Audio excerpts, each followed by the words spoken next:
ಕುಳಿತುಕೊಳ್ಳಿ. ನೋಡು ರೂಪ, ನಾನು ಕುಳಿತುಕೊಳ್ಳೋದಕ್ಕೆ ಬಂದಿಲ್ಲ. ನನಗೆ ಸ್ವಲ್ಪ ಟೈಮ್ ಇತ್ತು, ಮೀಟ್ ಮಾಡಿ ಹೋಗೋಣ ಅಂತ ಬಂದೆ. ನೋಡಿ, ಎಲ್ರು ಕಲಾವಿದರು ಕೂಡಿದ್ದಾರೆ. ಇನ್ನು 1 ಗಂಟೆಯಲ್ಲಿ ನನ್ನ ಡ್ಯಾನ್ಸ್ ಪ್ರೋಗ್ರಾಮ್ ಇದೆ. ಅಯ್ಯೋ, ನಿಮಗೆ ಹೇಳೋದೇ ಮರ್ತೋಗಿದೆ. ಹೇಳಿಲ್ಲ ಅಂತ ಬೇಜಾರು ಮಾಡ್ಕೊಂಡು ಇನ್ನೇನು ಕಾರ್ ಬರುತ್ತೆ, ನೀವು ನನ್ನ ಜೊತೆ ಬಂದ್ರೆ.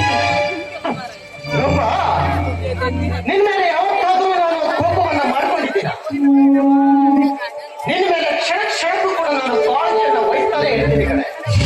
ನೀನು ಎಲ್ಲ ಇರು, ಹೇಗೆ ಇರು, ಏನೇ ಮಾಡ್ತಾ ಇರು, ನಿನ್ ಬಗ್ಗೆ ನಾನು ಯಾವತ್ತೂ ಕಾಳಜಿಯನ್ನ ವಹಿಸ್ತಾನೆ ಇರ್ತೀನಿ. ಅದಿರ್ಲಿ, ನಿನ್ ವಿಷಯ ತಿಳಿದು ಬಂತು, ಅದಕ್ಕೆ ನಿನ್ನ ಮೀಟ್ ಮಾಡಿ ಹೋಗೋಣ ಅಂತ ನಾನು ಇಲ್ಲಿಗೆ ಬಂದಿದ್ದು. ಬೇಡ ರೂಪ, ಕಾಫಿ ಕುಡಿಯೋದಕ್ಕೆ ನಾನು ಇಲ್ಲಿಗೆ ಬಂದಿಲ್ಲ. ನೋಡು, ನಿನ್ನ ನಾನು ನೋಡ್ಕೊಂಡು ಹೋಗ್ಬೇಕಂತ ಇಲ್ಲಿಗೆ ಬಂದಿದ್ದೆ. ಹಾಗೆ ನನಗೆ ಅರ್ಜೆಂಟ್ ಆಗಿ ಮದ್ರಾಸಿಗೆ ಹೋಗ್ಬೇಕಾಗಿದೆ. ನನಗೂ ಕೂಡ 1 ಗಂಟೆ ಟೈಮ್ ಇತ್ತು. ಆ ಟೈಮಲ್ಲಿ ನಿನಗೆ ಮೀಟ್ ಆಗಿ ಹೋಗೋಣ ಅಂತ ನಾನು ಇಲ್ಲಿಗೆ ಬಂದಿದ್ದು. ನೀವು ನನ್ನ ಡ್ಯಾನ್ಸ್ ಅನ್ನ ನೋಡೋದಿದ್ವಿ? ನೋಡ್ಬೋದು, ಆದ್ರೆ ನೀನ್ ಮನ್ಸು ಮಾಡಿದ್ರೆ ಮಾತ್ರ.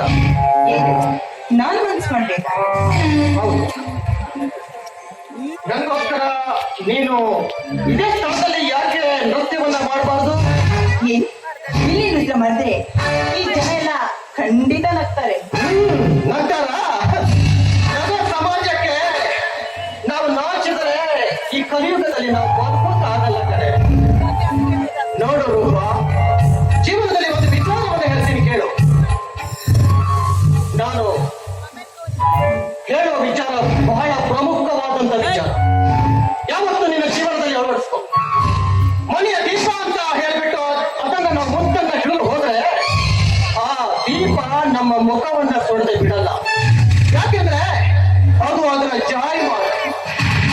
ನಮ್ಮ ಕೆಲಸ ಚಾಟಿ ಬಂದ್ರೆ ತಂದೆ ಆದ್ರೇನು, ತಾಯಿ ಆದ್ರೇನು, ಹೊರ ಹುಟ್ಟಿದ ಮಗನಾದ್ರೇನು, ತಮ್ಮನಾದ್ರೇನು, ಅಣ್ಣನಾದ್ರೇನು, ಅವೆಲ್ಲವನ್ನ ಬಿಟ್ಟಾಗ ಮಾತ್ರ ಈ ಕಲಿಯುಗದಲ್ಲಿ ನಾವು ಬದುಕೋಕೆ ಸಾಧ್ಯ.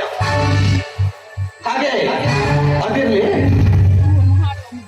ನೀನು ನನ್ನನ್ನು ನಗಿಸಿ ನೀನು ನಗಿದ್ರೆ ಅದೇ ನನಗೆ ಹಾಲು ಸಕ್ಕರೆ ಕಡೆ.